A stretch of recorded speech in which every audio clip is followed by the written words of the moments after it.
24 verse 35. Heaven and earth will pass away, but my words will never pass away. No one knows about that day or hour, not even the angels in heaven, nor the Son, but only the Father. Sitidziwa uyakuza kwa mbuye komazoneka batiko zinena azabwela msangati bekomatu. Sitidziwa tawe,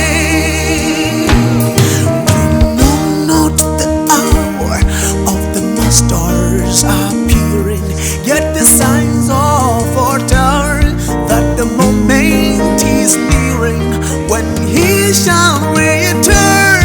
'Tis the promise most daring, but we know not know the hour. Yesu atatu tikonzeketine atatu.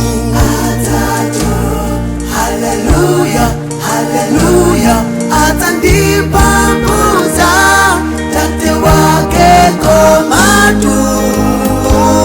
Sitidziwa tawi atatu. Yesu yote konzeke tilinde atatu.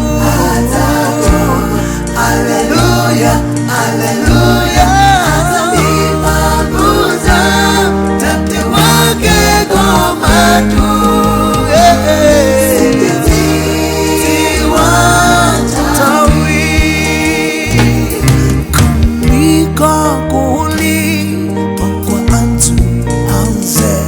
Shona nijinipo umaua Mungu alemione na mubeka komadu.